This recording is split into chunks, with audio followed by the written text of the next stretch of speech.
Mas, aku tuh tadi dirayu sama seorang pria. Tahu nggak, pria itu nawarin aku uang 5 pounds. Bayangin Mas, bagaimana kalau kita tuh punya uang 5 pounds, dalam waktu berapa menit saja aku bekerja. Assalamualaikum warahmatullahi wabarakatuh. Halo guys, apa kabar? Selamat datang kembali di channel Ibu. Ada kisah pembunuhan berantai yang terjadi di Inggris sekitar tahun 1975 guys. Dan pembunuhan ini itu terjadi sangat lama untuk polisi bisa mengungkapkan semuanya. Dan sampai ada series yang membahas tentang kejadian ini diangkat dalam sebuah judul The Long Shadow yang dirilis tahun 2023 yang lalu.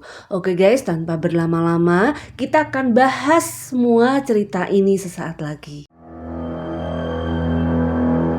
Bulan Oktober tahun 1975 di Chapel Town, Leeds ada seorang wanita bernama Wilma McCann. Dia adalah seorang single mother. Dia mempunyai 4 orang anak dan terlihat dia itu sangat menyayangi anak-anaknya.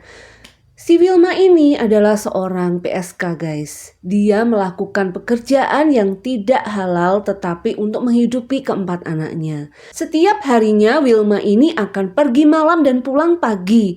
Tetapi tidak seperti biasanya, hari itu Wilma pagi harinya tidak ada di rumah.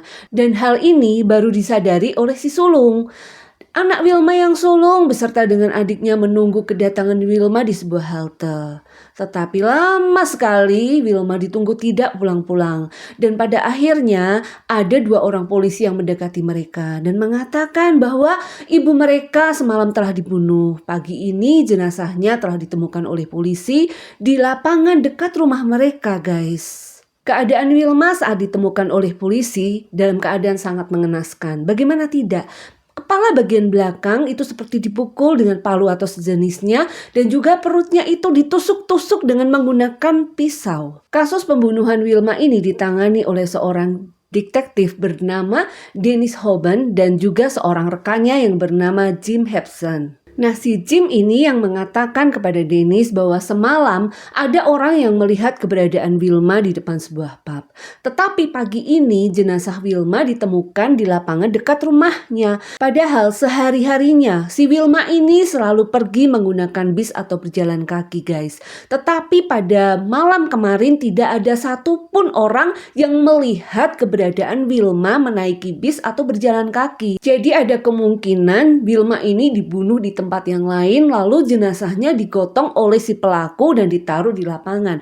Karena ketika polisi menemukan jenazah Wilma di sekitar TKP tidak ditemukan adanya tindak kekerasan. Setelah menginterogasi anak-anak Wilma dan juga tetangga Wilma, Dennis pun lalu masuk memeriksa rumah Wilma. Dan saat dia masuk ke dalam kamar Wilma, dia menemukan sebuah diary. Ketika dibuka, dia menemukan ada 29 nama pria yang pernah tidur dengan Wilma. Dan Dennis saat itu bertekad untuk memeriksa mereka satu persatu guys. 20 hari setelah kematian Wilma, seorang kepala kepolisian Leeds yang bernama Ronald Gregory dia bertanya kepada Dennis bagaimana perkembangan kasus penyelidikan ini. Dan Dennis pun menjawab bahwa semua jalan sepertinya buntu karena 29 pria yang dia selidiki itu mempunyai alibi yang kuat dan dinyatakan tidak bersalah. Lalu Dennis pun menyebarkan foto Wilma ke seluruh penjuru Leeds, berharap ada orang yang pernah melihat keberadaan Wilma dan apa yang dilakukan oleh Wilma sebelum dia mati terbunuh malam itu guys. Setelah kematian Wilma di Leeds banyak dilakukan rahasia dan malam itu ada seorang supir truk yang mengatakan bahwa dia beberapa minggu kemarin pernah melihat keberadaan Wilma. Wilma ini terlihat sedang menjajakan tubuhnya di tengah jalan guys. Sementara PSK yang lainnya mereka berada di pinggir jalan. Nah, Wilma ini ada di tengah jalan. Lalu ketika dia mendatangi Wilma, tampak Wilma sudah dijemput oleh seseorang menggunakan mobil Porsche. Lalu polisi pun menanyakan kepada supir truk itu, kenapa informasi sepenting ini baru kamu ngomong kepada polisi sekarang? Kenapa tidak kamu ngomong beberapa minggu yang lalu? Lalu si supir truk ini mengatakan bahwa selama ini dia tidak tinggal di Leeds dan dia ada di luar kota guys. Dan dia baru mengerti dan tahu tentang kematian Wilma ini baru-baru ini. Polisi juga mendapatkan kabar dari seseorang melalui pesawat telepon bahwa dia melihat Wilma malam itu menggunakan mobil Land Rover berwarna hijau guys. Lalu Dennis pun menyuruh anak buahnya untuk berjaga-jaga dan melihat menyelidiki setiap orang yang memiliki mobil Land Rover berwarna hijau dan juga mobil Porsche. Lalu scene pun berpindah memperlihatkan ada sepasang suami istri di mana sang suami bernama Sidney Jackson dan juga sang istri yang bernama Emily Jackson. Mereka ini memiliki 2 orang anak.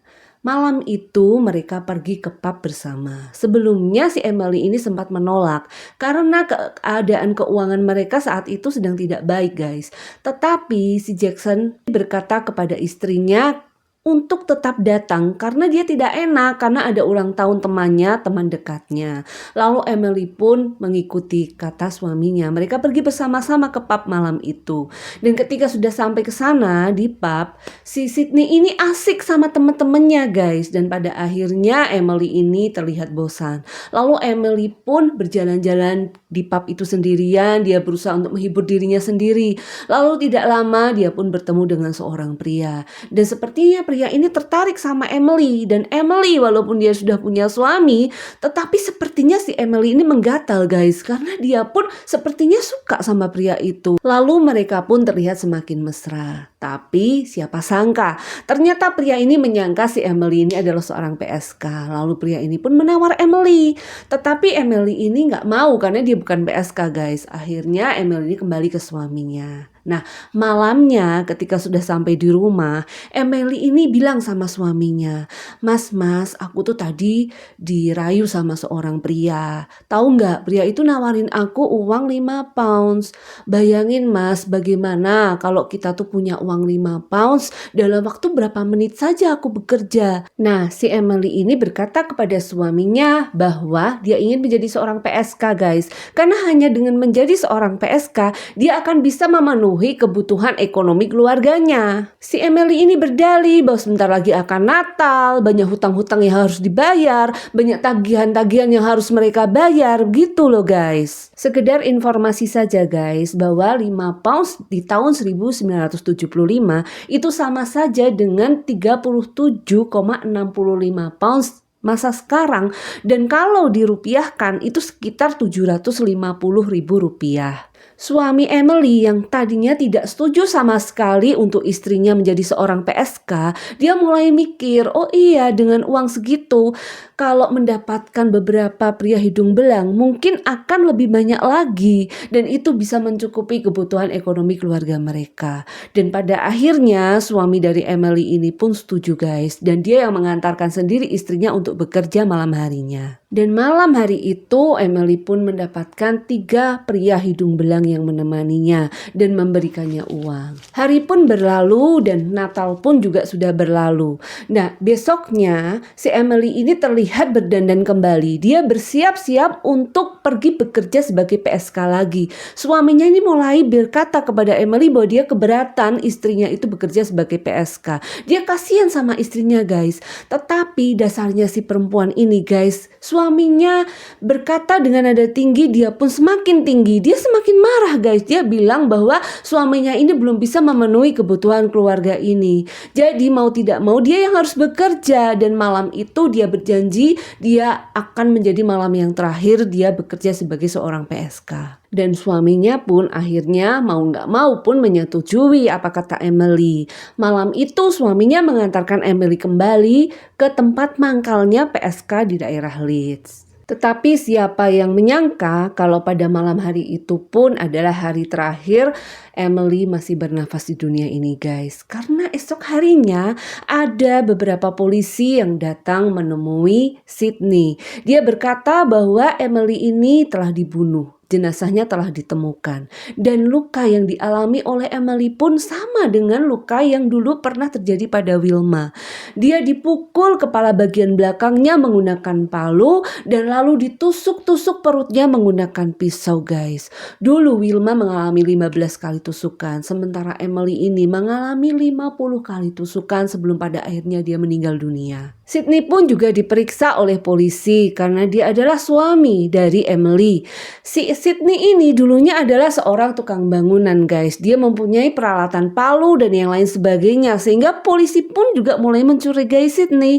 Tapi ketika Sydney ditanya sama polisi berapa ukuran sepatunya dan Sydney mengatakan 10, maka polisi pun mengatakan bahwa si Sydney ini bukanlah pembunuhnya, karena di tubuh Emily ditemukan ada jejak sepatu yang menandakan bahwa pelaku pernah berdiri di atas tubuh Emily dan jejak sepatu itu berukuran nomor 7. Polisi juga menanyakan kepada Sydney apa pekerjaan Emily dan Sydney mengatakan bahwa beberapa hari terakhir ini istrinya bekerja sebagai seorang PSK. Dan itu adalah satu catatan bagi kepolisian bahwa korban pertama dan korban kedua memiliki pekerjaan yang sama, yaitu sebagai seorang PSK. Sama dengan kasus Wilma, polisi pun lalu mulai menyebarkan foto Emily dan berharap ada seseorang yang melihat keberadaan Emily pada malam sebelum dia dibunuh. Dennis juga memerintahkan anak buahnya untuk mengawasi tempat-tempat di mana biasanya PSK ini menjajakan tubuh mereka. Karena dua korban sebelumnya adalah seorang PSK, maka polisi pun curiga bahwa kalau ada korban berikutnya kemungkinan juga adalah seorang PSK. Di suatu malam, kantor kepolisian mendapatkan telepon dari seorang wanita bernama Marcella.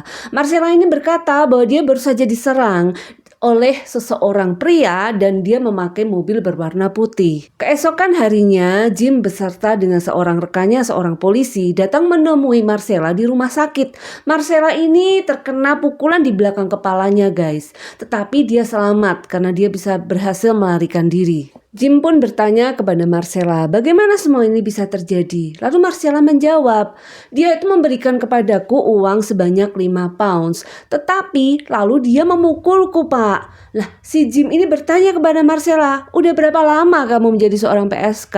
Lalu Marcella ini tampak tidak terima, dia marah, dia berkata, aku ini bukan PSK pak. Lalu Jim bertanya, kalau kamu bukan PSK, kenapa pria itu sampai memberimu uang 5 pounds? Dan Marcella pun terdiam guys. Saat itu juga Jim mulai berpikir bahwa si Marcella ini seorang pembohong. Kata-katanya tidak bisa dipercaya guys. 1 tahun telah berlalu sejak kematian Wilma dan sampai saat itu kepolisian Inggris belum memberikan hasil apapun. Dennis pun lalu dipromosikan di tempat yang lain. Dia digantikan oleh Jim, rekan kerjanya. Adalah seorang wanita bernama Irene. Irene ini tampak sedang melamar pekerjaan sebagai seorang asisten rumah tangga. Tapi karena penampilannya yang jorok, maka sang pemilik rumah pun tidak menjadikan Irene bekerja di rumahnya. Nah, keesokan harinya Irene ini ditemukan juga dalam keadaan meninggal dunia dengan luka yang sama persis seperti korban-korban sebelumnya. Jadi Irene ini terluka di bagian belakang kepalanya dan perutnya pun ditusuk-tusuk menggunakan pisau guys. Ternyata karena Irene ini gagal mendapatkan pekerjaan yang lebih baik, mau tidak mau akhirnya Irene ini pun menjadi seorang PSK guys. Jenazah Irene ditemukan oleh seorang pemuda di dekat lapangan dan di dekat jenazah Irene ditemukan jejak mobil. Jadi ada satu petunjuk baru bagi kepolisian guys, bahwa pelaku pembunuhan itu menggunakan mobil. Lalu Jim pun menyuruh anak buahnya untuk menyelidiki jenis ban mobil tersebut. Ada seorang polisi yang mengatakan bahwa kemungkinan pembunuh 3 wanita ini itu sama saja dengan yang menyerang Marcella dulu. Maka polisi itu pun lalu menemui Marcella dan meminta Marcella untuk menggambar visual dari laki-laki pembunuh itu. Dan menurut Marcella, laki-laki itu berkulit putih, berambut ikal berwarna hitam. Setelah sketsa gambar pelaku itu jadi, polisi itu lalu menyerahkan kepada Jim. Tetapi Jim ini yang dari awal sudah tidak respect dengan Marcella, dia merasa Marcella ini seorang pembohong. Makanya Jim tidak menyebarkan sketsa wajah tersebut. Karena menurut Jim, seandainya dia menyebarkan sketsa wajah itu dan ternyata Marcella berbohong, bukan laki-laki itu pembunuhnya, maka citra kepolisian Inggris pun akan semakin buruk. Lalu Scene berpindah ke kota Bradford. Kota ini letaknya tidak jauh dari kota Leeds. Dan ternyata di Bradford pun banyak tempat mangkal PSK juga guys. Ada seorang PSK yang bernama Patricia Atkinson. Dia ditemukan meninggal dunia keesokan harinya. Setelah malam itu dia juga menjajakan dirinya dan terlihat dia pun dijemput oleh pelaku pembunuhan itu. Lalu detektif kota Bradford pun mengatakan bahwa hal seperti ini pernah terjadi di Leeds. Dia pernah mendengar itu dan kasusnya pun sama. Korban itu dinyatakan meninggal dunia setelah dilukai kepalanya dan juga perutnya pun ditusuk-tusuk menggunakan pisau. Setelah mendapatkan kabar tentang kasus kematian di Bradford, lalu Jim beserta dengan timnya pun pergi ke Bradford untuk memeriksa jenazah dari Patricia ini. Patricia ini guys ditemukan dalam sebuah kamar. Di dekat jenazah Patricia, tepatnya di spray, itu ada jejak sepatu si pembunuh juga. Dan itu ukurannya sama persis dengan jejak sepatu yang pernah ditemui di jenazah Emily waktu itu. Dan itu menandakan bahwa pembunuh Emily dan pembunuh Patricia yang ada di kota Bradford itu adalah orang yang sama guys. Hampir 2 tahun setelah kematian Wilma, dan polisi belum menemukan siapa pelakunya. Hanya ada 2 petunjuk yang polisi punya waktu itu, yaitu bahwa si pembunuh ini mempunyai ukuran sepatu nomor 7 dan juga jejak ban mobil yang tertinggal waktu penemuan mayat dari Irene. Tetapi setelah diselidiki lebih lanjut, ternyata jejak mobil antara ban belakang dan juga ban depan itu berbeda guys. Dan ternyata itu pun juga sudah gundul karena ban mobil itu sudah ditemukan polisi 3 bulan yang lalu. Dan berarti si pembunuh ini sudah mengganti ban mobilnya. Tidak lama setelah itu ditemukan kembali korban pembunuhan yang kelima guys.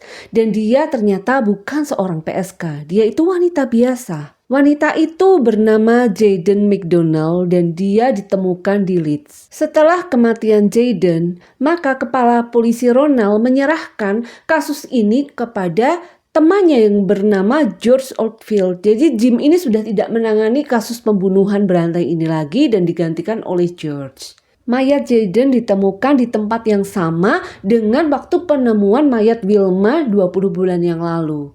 Dan si Wilma dan juga si Jayden ini ternyata mereka dulu tuh tetanggaan guys. Mereka tinggal di lingkungan yang sama.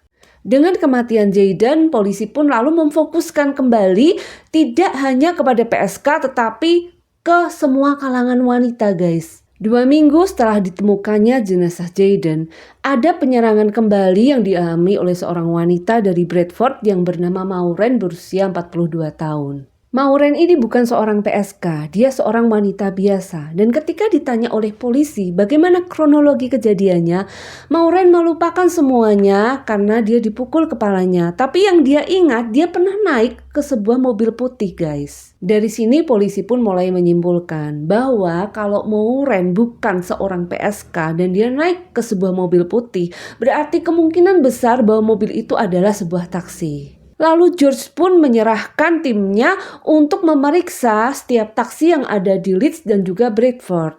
Tetapi Jim mengatakan bahwa dulu dia sudah pernah melakukan itu. Dulu dia dan timnya pun juga sudah pernah memeriksa semua taksi yang ada di Leeds. Tetapi George tetap pada pendiriannya, dia ingin mengulang kembali. Dia ingin memeriksa setiap taksi-taksi yang ada di kota itu. Lalu scene memperlihatkan ada seorang pria bernama Terry. Terry ini terlihat sedang melayani ibunya yang sudah tua guys.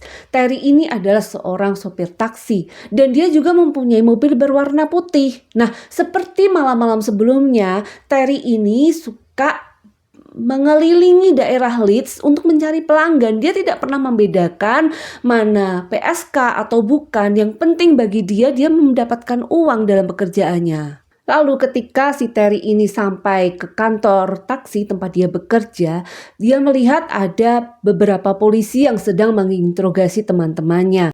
Termasuk Terry. Terry juga pada akhirnya diinterogasi oleh polisi. Dan ketika polisi menanyakan, "Terry, apa warna mobilmu?" Dan dia mengatakan putih. Terus Terry ini ditanya lagi, "Kamu apa pernah membawa seorang PSK?" Lalu Terry mengatakan, "Iya, di mana rumahmu?" "Rumahku antara Leeds dan Bradford." Diketahui ternyata Terry ini juga baru saja mengganti ban mobilnya. Dan setiap ada kejadian, Terry ini selalu berada di dekat TKP. Itu yang membuat polisi ini pada akhirnya mencurigai Terry. Dia dicurigai sebagai pembunuh. Tetapi belum ada cukup bukti untuk menahan Terry pada waktu itu. Lalu George pun mengarahkan beberapa polisi untuk terus mengawasi Terry. Tidak lama muncul kembali korban pembunuhan yang keenam. Dia bernama Jane Jordan dan dia berasal dari Manchester. Jane Jordan ini adalah seorang PSK guys. Nah, kasusnya juga sama. Jenazahnya ditemukan dalam keadaan ditusuk perutnya dan dilukai bagian kepalanya. Lalu George kembali memanggil Terry. Dia mencurigai Terry kembali karena Terry ini sebelumnya pernah mengatakan kepada George kalau dia pun juga sering ke Manchester. Dan ternyata di Manchester pun ada korban pembunuhan juga. Lalu Terry mengatakan waktu korban meninggal aku sedang tidak ada di Manchester. George sebenarnya tidak percaya kepada Terry guys, tetapi George pun juga tidak punya cukup bukti untuk menahan Terry. Apalagi di jenazah korban tidak ditemukan sidik jari ataupun DNA milik Terry. Tidak lama terjadi lagi penyerangan terhadap seorang wanita dan wanita ini selamat guys. Dia masih ingat betul bagaimana rupa wajah pelakunya. Lalu polisi ini menyuruh wanita ini untuk menggambar bagaimana wajah si pelaku pembunuhan. Dan ternyata setelah jadi sketsa itu sangat mirip dengan Terry guys. Lalu si George pun menyuruh anak buahnya kembali untuk menahan Terry. Dia diperlakukan seperti seorang pembunuh padahal itu belum terbukti sebetulnya guys. Terry pun dibawa masuk ke kantor polisi. Dia kembali diinterogasi. Terry pun membantahnya, tapi si George ini tidak peduli. Dia selalu mencecar Terry dengan berbagai pertanyaannya. Dan pada akhirnya Terry ini tidak diperbolehkan pulang. Si Terry ini ditahan di kantor polisi sampai keesokan harinya. Karena George ini yakin kalau Terry adalah pembunuhnya guys. Lalu keesokan harinya kembali lagi ditemukan korban yang meninggal dunia. Nah, hal ini yang menjadikan alibi yang sangat kuat karena George sendiri yang menemani Terry di kantor polisi. Jadi dipastikan bukan Terry yang membunuh korban-korban ini guys. Sudah ada 7 wanita yang menjadi korban pembunuhan dan sampai saat itu polisi belum menemukan pelaku pembunuhan. Si pelaku pembunuhan ini menulis surat kepada George yang isinya dia mengatakan bahwa tujuan dia membunuh para PSK ini karena dia ingin membersihkan jalan bagi para PSK. Si pembunuh ini juga mengatakan bahwa korbannya itu berjumlah 8 orang, bukan 7 orang.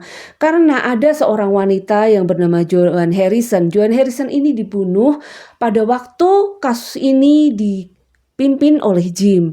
Nah, Joan Harrison ditemukan di sebuah kamar pada waktu itu dan Jim pun menyimpulkan bahwa pembunuh Joan ini bukanlah si pembunuh bayaran tetapi orang lain.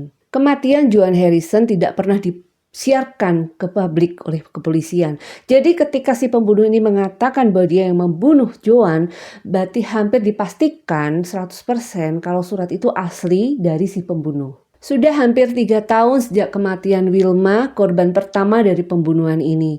Tetapi belum ada titik terang apapun yang polisi dapatkan guys. George pun kembali menemui korban-korban selamat dari pembunuhan dan salah satunya adalah Olivia. Olivia mengatakan kalau pembunuh itu mempunyai suara yang lembut dan dia sepertinya cuma berasal dari Capleton saja, bukan dari daerah lain. Korban pembunuhan pun terus bertambah. Ada pembunuhan lagi yang terjadi di Manchester yang menimpa seorang perempuan bernama Vera. Vera adalah seorang PSK dan dia adalah korban pembunuhan yang ke-9 guys. Si pembunuh ini kembali mengirimkan surat kepada kepolisian. Dia mengatakan bahwa dia akan membunuh seorang PSK tua. Dan itu benar-benar terjadi karena Vera ini berusia 41 tahun. Tidak lama setelah kematian Vera, polisi kembali menemukan korban ke-10 atas nama Josephine Whittaker. Dia bukan seorang PSK guys. Bersamaan dengan itu, polisi pun menerima rekaman suara. Rekaman suara yang diduga adalah suara si pelaku. Suara itu memiliki aksen Geordie yang sangat kental. Di dalam rekaman itu, si pelaku pembunuhan ini terus menghina George. Tidak lama setelah itu, George pun memperdengarkan isi rekaman suara kepada masyarakat agar masyarakat bisa membantu kepolisian untuk menangkap pelaku dari suara yang diperdengarkan. George juga memeriksa surat yang dikirim oleh pelaku pembunuhan dan di surat itu ada air liur yang diperiksa oleh kepolisian dan dinyatakan bahwa pelaku ini mempunyai golongan darah B. Polisi pun juga mengadakan sayembara guys. Jadi bagi siapa yang bisa memberikan informasi yang benar tentang pelaku akan diberikan hadiah sebesar 30.000 pounds. 30.000 pounds pada tahun itu sama saja dengan 150.000 pounds zaman sekarang yang setara dengan 3 miliar rupiah. Di kota Bradford ada seorang detektif yang bernama Leptew. Leptew ini mencurigai seorang pria yang bernama Peter Sutcliffe. Jadi si Peter ini selalu berada di tempat PSK mangkal, baik itu di Leeds ataupun di Bradford dan juga di Manchester guys. Mobil si Peter ini selalu terlihat di sana dan ketika polisi menanyakan alasan Peter ada di tempat itu, Peter mengatakan bahwa jalanan di sekitar tempat PSK mangkal di kota Bradford adalah jalanan yang paling dekat menuju ke rumahnya. Jadi dia pulang tuh paling dekat lewat situ guys, itu kata Peter. Sedangkan ketika polisi melihat keberadaan mobil Peter di pangkalan PSK di kota Leeds, Peter mengatakan bahwa dia sedang mengantarkan istrinya untuk bertemu dengan temannya. Dan ketika polisi menanyakan alasan Peter berada di pangkalan PSK di kota Manchester, si istri pun heran. Dia bertanya kepada Peter, "Bukankah kamu tidak punya siapapun teman atau apapun yang ada di Manchester? Kenapa kamu sampai di sana?" Dan itu yang membuat polisi semakin mencurigai si Peter sebagai seorang pembunuh. Apalagi ketika polisi menanyakan ukuran sepatu Peter dan Peter pun menjawab 8. Leptew ini sangat-sangat mencurigai Peter guys. Karena sketsa wajah yang dibuat oleh korban yang selamat itu sama persis dengan Peter. Leptew pun berusaha untuk berbicara kepada George. Dia mengatakan juga pada kasus penemuan jenazah dari Emily dulu ada jejak sepatu pada tubuhnya. Dan setelah diperiksa oleh kepolisian bahwa sol sepatu sebelah kanan itu lebih pudar daripada yang sebelah kiri guys. Itu menandakan bahwa si pembunuh ini lebih sering menggunakan kaki kanannya untuk beraktivitas daripada kaki kirinya. Sedangkan Peter yang dia adalah seorang supir truk, dia sering menggunakan kaki kanannya untuk menginjak gas guys. Tetapi si George ini tetap terfokus pikirannya pada kaset rekaman yang dia terima bahwa si pelaku ini mempunyai aksen Geordie yang kuat. Dan ketika si Peter ini tidak mempunyai aksen tersebut, maka menurut George si Peter ini bukan pembunuhnya. 5 tahun berlalu. Dan korban pun mulai berjatuhan kembali. Ditemukan kembali korban ke-12 dan ke-13 di mana mereka adalah seorang mahasiswi guys. Dan pada korban yang ke-13 ada 2 orang teman si korban ini mengatakan kepada polisi kalau mereka melihat bahwa tas milik korban ini sempat berlumuran darah. Tetapi polisi tidak bertindak apapun sampai keesokan paginya ditemukan teman mereka sudah dalam keadaan meninggal dunia. Hal ini mereka katakan kepada publik guys. Sehingga wartawan pun mulai menyerang kepolisian. Mereka mengatakan bahwa polisi tidak mendapatkan apa-apa, tidak menghasilkan apa-apa untuk memecahkan permasalahan yang sudah sangat panjang ini. Begitu banyak korban yang berjatuhan, tetapi sampai 5 tahun polisi tidak menemukan siapa pelakunya. Polisi tidak bisa menjawab pertanyaan wartawan tersebut. Mereka hanya berkata kepada masyarakat untuk lebih berhati-hati terutama pada kaum wanita. Jadi jangan pergi sendirian pada malam hari. Hanya itu sebatas yang polisi bisa katakan. Di pangkalan PSK di kota Bradford, tampak Peter bersama dengan seorang PSK di dalam mobilnya. Mereka berniat untuk pergi ke tempat yang gelap untuk melakukan aktivitas dewasa. Dan ketika itu ada 2 orang polisi yang mendekati dan mereka bertanya, sedang apa Peter bersama dengan seorang wanita di sana? Peter mengatakan bahwa mereka adalah sepasang kekasih guys. Lalu polisi pun menanyakan tentang nama dan juga alamat Peter. Maka Peter pun memberikan nama dan juga alamat yang palsu kepada polisi tersebut. Polisi ini lalu mengecek plat nomor Peter melalui radio yang ada di mobilnya. Dan ternyata plat mobil milik Peter itu juga palsu. Dan dengan alasan itulah akhirnya polisi pun menahan Peter beserta dengan wanita PSK itu. Sebelum pergi ke kantor polisi, Peter meminta izin kepada polisi untuk buang air kecil. Dan polisi pun mengizinkan Peter buang air kecil di dekat tong sampah yang ada di tempat itu. Setelah sampai di kantor polisi, PSK ini pun mengaku bahwa memang benar dia seorang PSK dan siap untuk didenda. Peter juga tidak mau kalah, dia pun mengaku bahwa namanya Peter dan memang dia memberikan alamat yang palsu dan juga dia mempunyai plat mobil yang palsu. Dan Peter pun juga bersedia dan siap untuk didenda, guys. Pihak kepolisian sadar bahwa mereka tidak berhak untuk menahan Peter untuk masalah kasus pemalsuan plat nomor.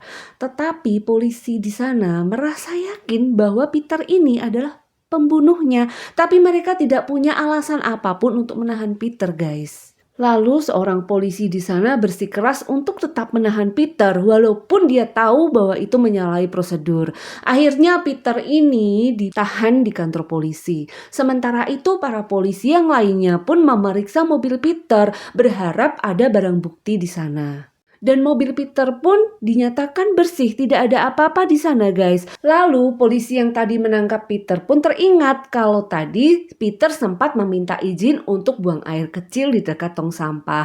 Maka mereka pun mulai ke tempat tadi Peter buang air kecil dan betul di sana ditemukan sebuah palu dan sebuah pisau dapur.